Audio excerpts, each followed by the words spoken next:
So mga tol, binisita po ng legend former world champion Andre Ward si Manny Pacquiao sa Wildcard Gym. Pinanood nga po nito ang training ni Manny Pacquiao. Noong mga nakaraan mga tol, si Shane Mosley ang pumasyal kay Manny Pacquiao. Ngayon naman, ang dating multiple world champion na si Andre Ward. Iba talaga si Manny Pacquiao, sikat na sikat pa rin sa US. Pinakita naman po sa post ng Viva Promotion ang tatlong malalaking sparring partner ni Manny Pacquiao. Puro matatangkad nga po ito mga tol. Sinasanay talaga ni Manny Pacquiao na matatangkad lahat na makakaharap niya sa sparring. Para pag nagkaharap na sila ni Mario Barrios sa July 19, hindi po mahirapan si Pacquiao. Isang buwan na nga lang mga tol, magaganap na po ang laban na yan. Sa mga drills exercise naman na ginagawa ni Manny Pacquiao, chinek niya kung matibay na ba ang kanyang bodega. Sinuntok-suntok nga po ni Manny Pacquiao ang bodega niya. May nagsasabi naman mga tol na kung tinalo daw ni Mario Barrios si Yordenis Ugas, na tinalo naman ni Ugas si Manny Pacquiao, mukhang ganyan din daw ang mangyayari kay Manny Pacquiao. Tatalunin lang din daw ito ni Barrios. Pero mismong si Manny Pacquiao na po ang nagsabi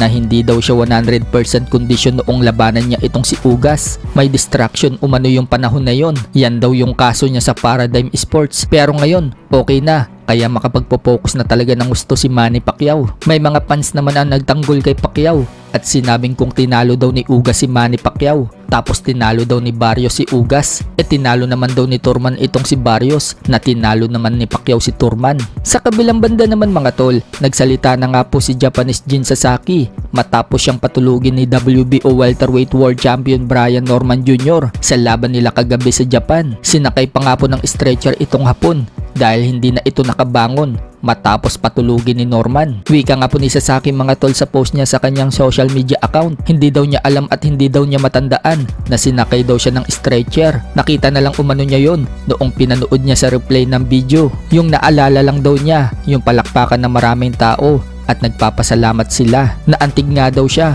ngunit nanghihinayang. Sobrang na-disappoint daw siya. Ibinigay daw kasi niya lahat sa laban na yan, pero na-knockout lang daw siya. Todo sorry nga po si Jin Sasaki sa lahat ng pumunta at sinuportahan ang laban niya. Hindi daw niya nagawa na maging kauna-una ang Japanese welterweight world champion. Naramdaman daw niya ang mainit na suporta sa kanya pagpasok pa lang daw niya ng ring, pero hindi daw niya naipakita sa mga fans ang expectations. Nagpasalamat naman si Jin Sasaki mga tol kay Brian Norman Jr. dahil binigyan daw siya ng pagkakataon na makalaban sa World Championship. Yung laban daw nila kahapon, yan na daw ang pinakamalalim na failure niya, learning at experience sa buhay. Samantala, todo papuri naman po si Bob Arum ng Top Rank sa pinakitang performance ni Brian Norman Jr. Ani Bob Arum mga tol, nasaksihan daw nila ang best welterweight in the world sa Tokyo, Japan, at yan daw si Brian Norman Jr., ang sensational young fighter. Perfect nga daw itong si Norman at world class performance ang pinakita, at walang duda na knockout of the year daw ang laban na yan. Pinakita nga din po kung paano pinapractice ni Brian Norman ang left hook na nagpatulog dito kay Jin Sasaki. Wika nga po sa caption ng Top Rank,